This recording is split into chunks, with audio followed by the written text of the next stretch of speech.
नमस्कार दोस्तों, बहुत बहुत स्वागत है मेरे YouTube चैनल लैपटेक कुमोद पर। आप सब लोगों का बहुत बहुत धन्यवाद मुझे प्यार देने के लिए। और बहुत सारे मेरे अनुज और अग्रज, मेरे सीनियर और मेरे जूनियर, ऑल पैरामेडिकल और नर्सिंग कैडर के बच्चों का बहुत बार मेरे पास कॉल आया या बहुत बार कमेंट्स आए कि सर आप एसेंशियल डॉक्यूमेंट्स जो है ग्रुप 5 ESV के लिए या कोई भी सरकारी नौकरी, कहीं पर भी अर्थशास्त्रीय नौकरी हो, संविदा नौकरी हो, जरूरी दस्तावेज, जरूरी कागजात कौन कौन से लगेंगे वो एक वीडियो आप जरूर बनाइए। तो आज मैं आपके लिए एक ये वीडियो बनाने वाला हूं और इस वीडियो में आपको बहुत सारी प्रॉब्लम जो है सॉर्ट आउट हो जाएंगी और आप निश्चिंत हो जाएंगे। कहीं भी आप काउंसलिंग के लिए जाएंगे ये दस्तावेज, ये एसेंशियल डॉक्यूमेंट्स ले जाना ना भूलें। तो शुरुआत करते हैं।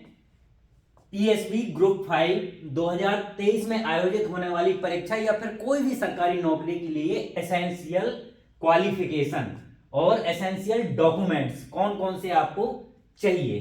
तो अब आपको याद रखना है कि सबसे पहले हमें जो है 10th की मार्कशीट चाहिए। 10th की मार्कशीट क्यों चाहिए? क्योंकि उसमें डेट ऑफ बर्थ होती है। क्लियर?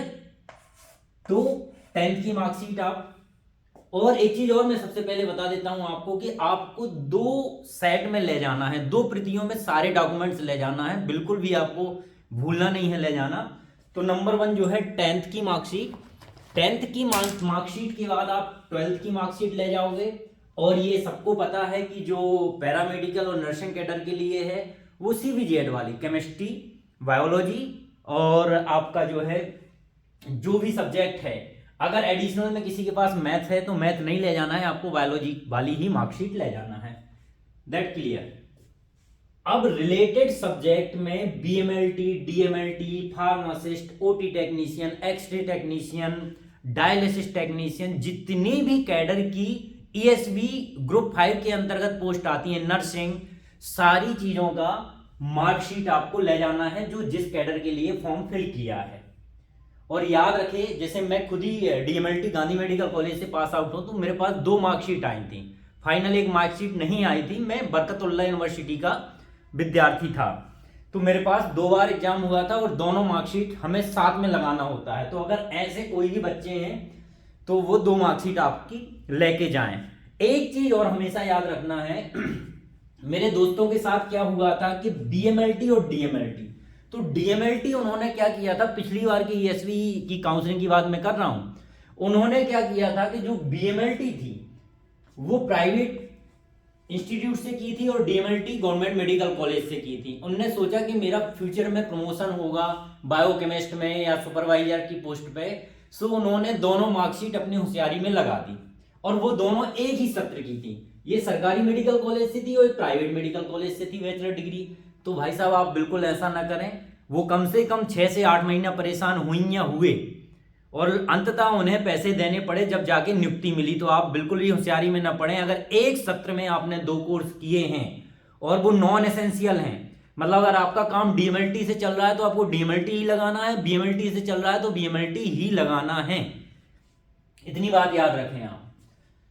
चौथा, नर्सिंग, पैरामेडिकल या फार्मासिस्ट काउंसलिंग का रजिस्ट्रेशन वो भी जीवित होना चाहिए। इन सबके जो रजिस्ट्रेशन होते हैं वो 5 साल के लिए होते हैं, तो 5 साल में एक्सपायर हो जाते हैं। जिन जिन लोगों के अगर अभी एक्सपायर हो गए हैं रजिस्ट्रेशन, वो प्लीज अभी जाके अप्लाई कर दें। आजकल डिजिटल युग का जमाना है, बहुत जल्द आपको जो है रजिस्ट्रेशन प्रोवाइड कर दिया जाता है। अगर आपको ओरिजिनल नहीं मिलता तो प्रोविजनल तो मिल ही जाता है। फिर बात करते हैं डिग्री, डिप्लोमा या सर्टिफिकेट। क्या हुआ था, ESV ग्रुप 5 ने अलग अलग कैडर की सर्टिफिकेट बेस्ड, डिप्लोमा बेस्ड और डिग्री बेस्ड पोस्ट निकाली थी। तो एग्जाम पास करने उपरांत, मतलब डिग्री डिप्लोमा करने के उपरांत एक यूनिवर्सिटी जो है डिग्री देती है, डिप्लोमा देती है और सर्टिफिकेट देती है। तो यूनिवर्सिटी द्वारा जारी सर्टिफिकेट, डिप्लोमा और डिग्री ले जाना ना भूलें, क्योंकि मेरे खुद के विदिशा मेडिकल कॉलेज में मेरा डिप्लोमा मांगा गया था। कहीं कहीं नहीं मांगते हैं लेकिन कई जगह मांगते हैं। सो ये 5वां पॉइंट भी आपका क्लियर होना चाहिए। 6वां पॉइंट, रोजगार कार्यालय का जीवित पंजीयन। ये हर 3 साल में होता है, आई थिंक 5 साल में होता है। ये जिला रोजगार कार्यालय से होता था पहले, लेकिन आजकल आप एमपी ऑनलाइन की किसी भी दुकान पे जाके, किसी भी शॉप पे जाके आप ये करा सकते हैं। तो जिनके नहीं है वो अभी से तैयारी करके रखें। सातवां जो है जाति प्रमाण पत्र, कास्ट सर्टिफिकेट जिन लोगों के लिए एसेंशियल है वो अपना डिजिटल जरूर रखें, साथ में जाएं। आठवां जो है डोमिसाइल सर्टिफिकेट या निवास प्रमाण पत्र, वो भी स्थानीय होना चाहिए, वो भी डिजिटल होना चाहिए। नौवां ईडब्ल्यूएस सर्टिफिकेट 2023-2024। आप सबको पता है कि 2023 और 2024 में पोस्ट जारी की गई थी, और पोस्ट जारी करने के बाद अब 2024 अगर 1 अप्रैल के बाद काउंसलिंग होती है तो आपको 2023 और 2024 का ईडब्ल्यूएस सर्टिफिकेट नहीं चलेगा। हो सकता है वो मांग लें, लेकिन आपको 2024 और 2025 का 1 अप्रैल से 30 मार्च तक का आपको बनाना पड़ेगा। तो ये जरूर आप ध्यान रखें, नहीं तो इसके बिना आप जो है एलिजिबल नहीं होंगे। ये अच्छे से याद रख लें। तो ईडब्ल्यूएस सर्टिफिकेट थोड़ा सा टाइम लगता है, ये अभी तो आपका मार्च तक चलेगा, लेकिन अगर 1 अप्रैल के बाद काउंसलिंग होती है तो आपको नया बनवाना पड़ेगा, क्योंकि ईडब्ल्यूएस की हर एक कैटेगरी में, हर एक कैडर में बहुत सारी पोस्ट हैं। अब बात करते हैं हायर एजुकेशन मार्कशीट की। तो हायर एजुकेशन मार्कशीट जहां जरूरत हो वहां लगाएं, जहां जरूरत हो ना हो बिल्कुल ना लगाएं। अगर आपने साथ में BMLT, DMLT, pharmacy, OT, x ray, dialysis, ECG, nursing कुछ के साथ अगर आपने बीएससी, एमएससी अगर की है तो आपको लगता है एक ही सत्र में ये रिवाइज हो रहा है, बिल्कुल भी आप निश्चिंत होके ना लगाएं, ऐसा कतई ना करें। अगर ऐसा नहीं है तो बिल्कुल लगाएं। अब आता है एक्सपीरियंस सर्टिफिकेट या अनुभव प्रमाण पत्र। तो जो एमपीएसवी ग्रुप 5 पोस्ट निकालता है वो अनुभव पर बेस्ट पोस्ट बिल्कुल भी नहीं निकालता, उसे अनुभव से कोई लेना देना नहीं है। अभी आपने अभी कंप्लीट किया है, अभी रजिस्ट्रेशन हुआ है, आप फॉर्म फिल कर सकते हैं, और फिल करने के बाद आपको नौकरी मिल सकती है। बशर्ते कुछ बच्चे जो है अनुभव प्रमाण पत्र लगाते हैं कि अगर जैसे मान लो किसी की मेडिकल कॉलेज में पोस्टिंग होना है, या मेडिकल कॉलेज किसी को चूज करना है, नर्सिंग कैडर हो, फार्मासिस्ट कैडर हो, या कोई लैब टेक्नीशियंस वाला हो, तो हो सकता है कि जैसे अब मैं हिस्टोपैथोलॉजी वाला हूं, तो मैंने हिस्टोपैथोलॉजी एम्स में बहुत साल काम किया, 6-7 साल, तो मैं चाहूंगा कि मेरे को हिस्टोपैथ मिले। सो अनुभव प्रमाण पत्र आप बिल्कुल लगा सकते हो। और स्पेशली जो संविदा एम्प्लॉई है, क्योंकि संविदा के लिए अलग से रजिस्ट्रेशन हुआ है, अलग से पोस्ट प्रोवाइड की हैं ईएसवी ने, एमपी गवर्नमेंट ने, तो वो सक्षम अधिकारी द्वारा जारी प्रमाण पत्र जरूर दें, तभी उनको उस सीट पे सिलेक्शन मिलेगा, नहीं तो बिल्कुल नहीं मिलेगा। व्यापम तो रिजल्ट जारी कर देगा, क्यों? क्योंकि व्यापम कोई भी पेपर नहीं मांगता है। आप झूठ भी अगर फॉर्म डाल दो तो भी आपको वो एलिजिबल दिखा देगा, बशर्ते जब डॉक्यूमेंट वेरिफिकेशन होगा। तो ये बात जरूर याद रखी जाएगी कि किसी ने संविदा का 5 साल का अनुभव प्राप्त किया है या नहीं किया है, और वो सीएमएचओ द्वारा जारी या सक्षम अधिकारी द्वारा जारी अनुभव प्रमाण पत्र बहुत जरूरी है।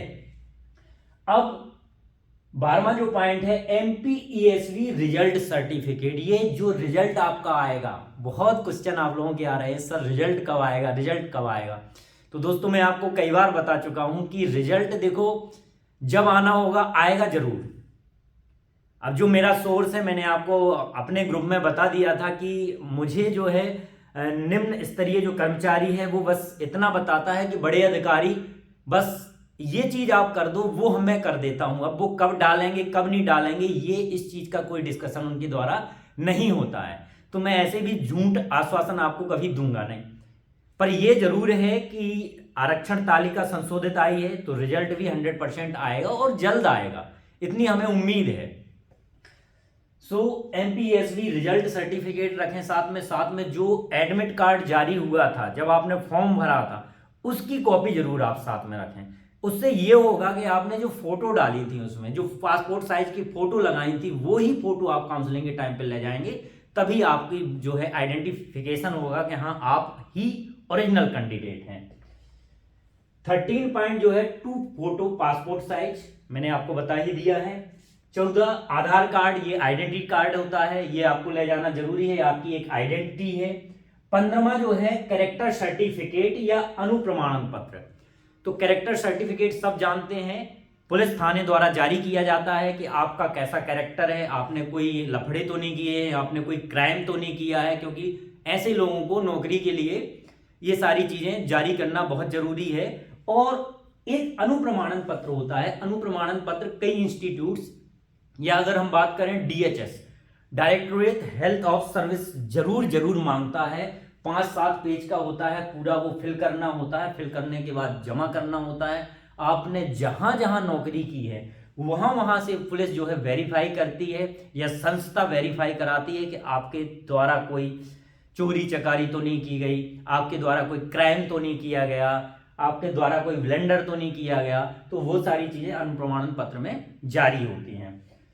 16 number NOC, no objection certificate, specially संविदा और शासकीय कर्मी। अब बोलोगे सर आपके शासकीय कर्मी, तो शासकीय कर्मी से ये मतलब है कि जो छोटी पोस्ट पे है, सपोज कोई लैब अटेंडेंट है, लैब असिस्टेंट है, और वो टेक्नीशियन, लैब टेक्नीशियन की पोस्ट पे जाना चाह रहा है, तो उसको एनओसी चाहिए। और एनओसी क्या होता है, जब भी कोई सरकारी नौकरी पे रहता है, कोई भी किसी भी कैडर का एग्जाम देने के लिए उसको परमिशन लेनी होती है संस्था द्वारा, नहीं तो वो अवैधानिक है। तो आपने परमिशन ली होगी, उसका एक लेटर रखेंगे, साथ में आप जैसे ही रिजल्ट आ जाएगा उसके बाद आप एनओसी के लिए अप्लाई करेंगे, संविदा कर्मी और शासकीय कर्मी। अगर ऐसा नहीं करते हैं तो आप काउंसलिंग के टाइम पे एलिजिबल नहीं होंगे। 17वां, विवाह प्रमाण पत्र अगर हो तो, नहीं तो कुछ नहीं है, स्टाम्प पेपर पे भी आप लिख के दे सकते हो। तो आप लोगों के द्वारा जो मुझसे बार बार रिक्वेस्ट की जा रही थी कि सर एसेंशियल क्वालिफिकेशंस के डॉक्यूमेंट्स का आप वीडियो बनाइए, मैंने ये एक वीडियो बनाया है, आप लोगों के लिए बहुत यूजफुल है। जैसे ही रिजल्ट आता है, रिजल्ट आने के बाद आप ये सारे डॉक्यूमेंट्स 2-2 प्रतियों में करा के रखें। इन डॉक्यूमेंट्स में जिनके पास जो कमी है वो अभी सॉर्ट आउट कर लें। कई बच्चों का नाम सवाल आया कि सर मेरे नाम में ये स्पेलिंग गलत है, वो है, तो इतना कोई ध्यान नहीं देता, और अगर इतना है भी तो वो करेक्शन किया जा सकता है। और अंत में एक बार जरूर मैं बोलूंगा आपको कि आप ऐसे ही मेरे को प्यार देते रहें, मेरे चैनल को सब्सक्राइब करें, लाइक करें, शेयर करें, कमेंट्स करें, और ज़्यादा से ज़्यादा जो है आप मुझे प्यार दें। So thank you friends.